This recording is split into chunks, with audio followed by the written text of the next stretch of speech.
So today I'm going to show you how to make a really fun pocket journal out of a grocery bag. But because a grocery bag is really big and hard to film, I'm going to demonstrate using a smaller piece of paper. But first, here's what you need to do to get your grocery bag ready. So you need to find the side that has the seam on it. And you want to just cut that panel out of the bag.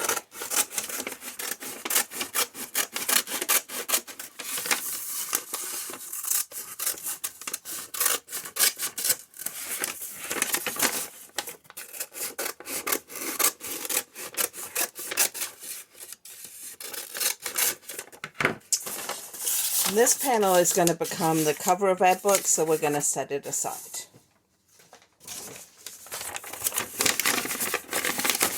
So here's my bag, it's missing the panel. The next thing we're going to do is cut around and take the bottom off of the bag.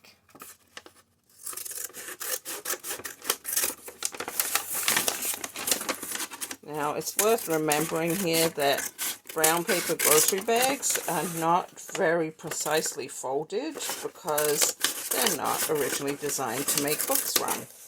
And so you might find that you need to square your bag up a little bit. So now I have this piece that has the large section in the middle and the two smaller sides.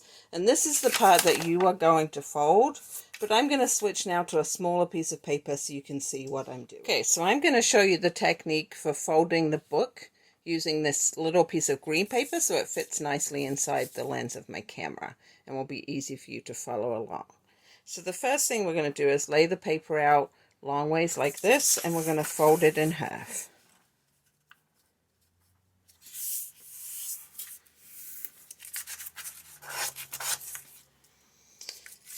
Then I'm going to fold these edges back to the middle.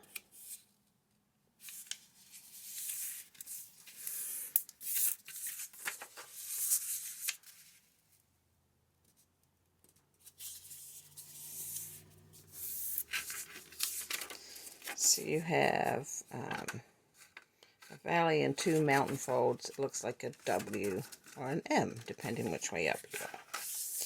Now I'm going to open this out, and I am going to fold this edge to my first fold.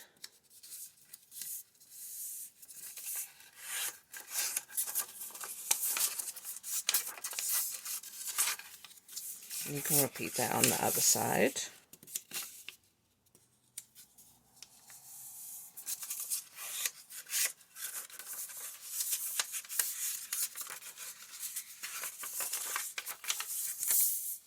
And the last thing I'm going to do is take what is now my second fold, 1, 2, and fold it to the middle.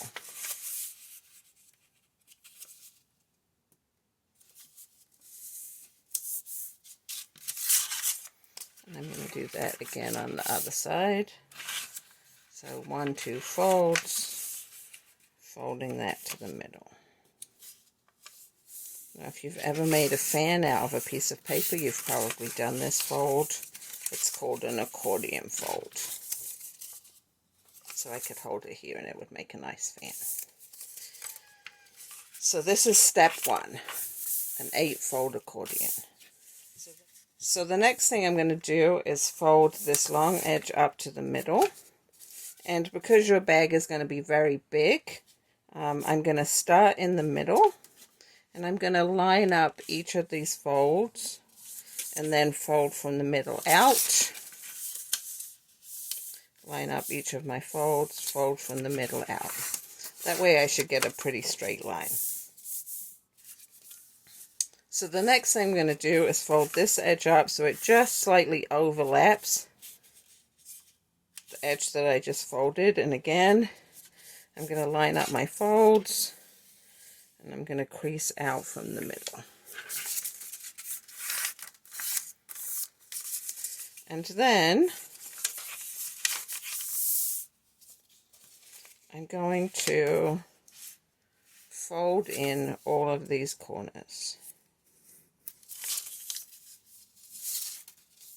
So I'm folding the corner to the first fold. I'm going to do that on all 4 edges.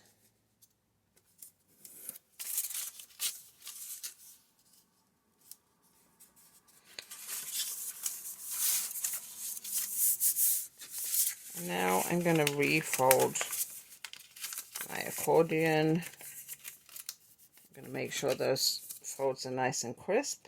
And this makes up my book. So next I'm going to show you how to measure out and add to the cover.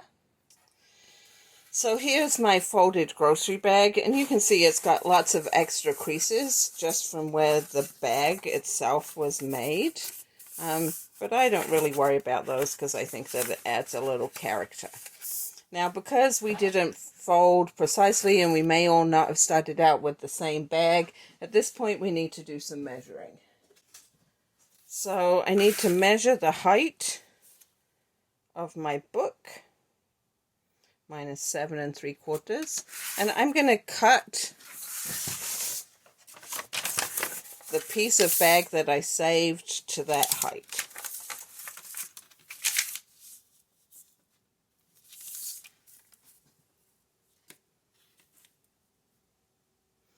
So I'm just going to make a mark.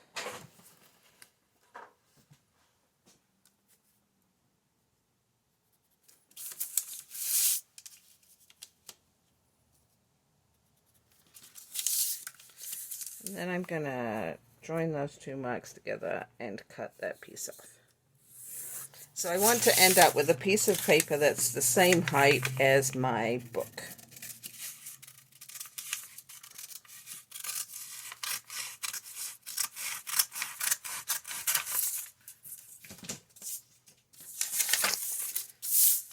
So the next thing I'm going to do is measure how wide my book is.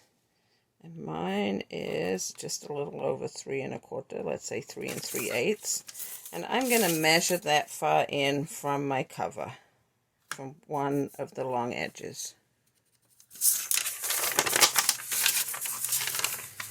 And I'm going to fold my cover at that mark.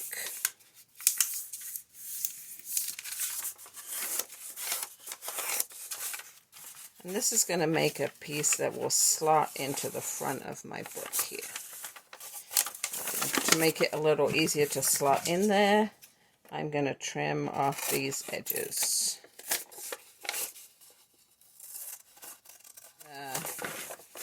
So I'm sliding that piece of paper in here. And then I'm going to close it and wrap it around my book.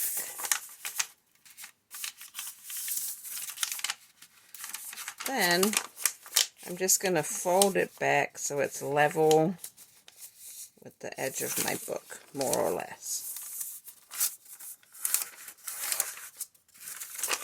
Then I'm going to make that same measurement, 3 1/8. I cheated a little bit and cut mine down first. I'm going to fold this back the other way.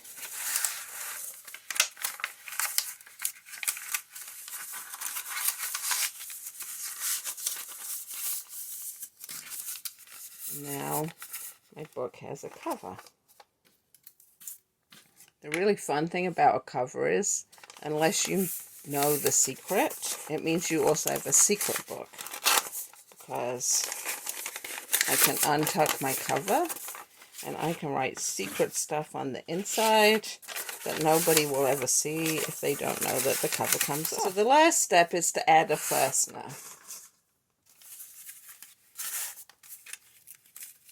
On this book, I sewed a button through all the layers of my cover.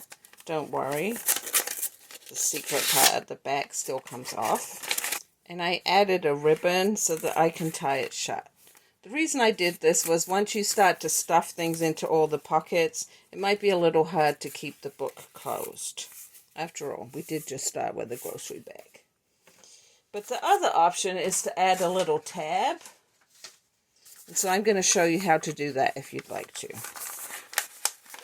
To add the tab, I'm going to take out my cover at the back And right here, I'm going to cut out a tab.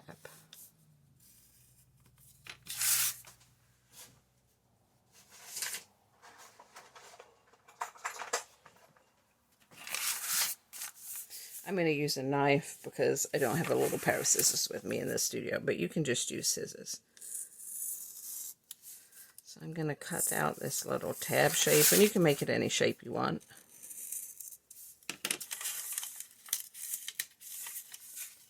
Now I'm going to tuck my cover back in, and this is the back cover.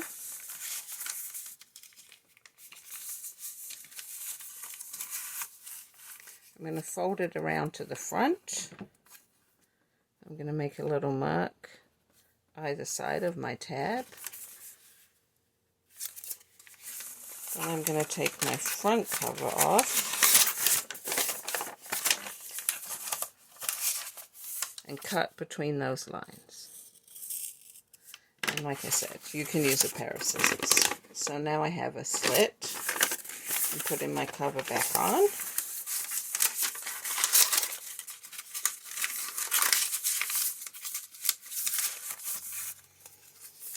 So now that tab that I created from the inside back cover can slide into my front cover and keep my book closed.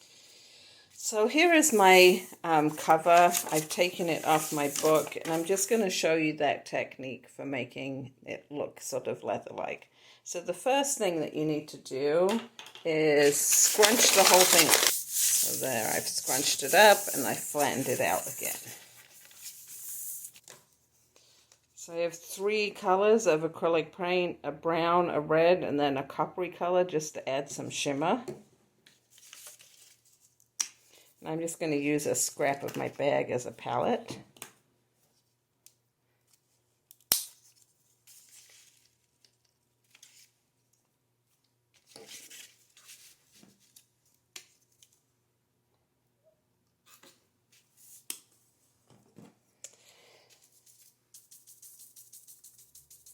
So I'm going to use the dry brush technique. So you can see that I put some paint on my brush.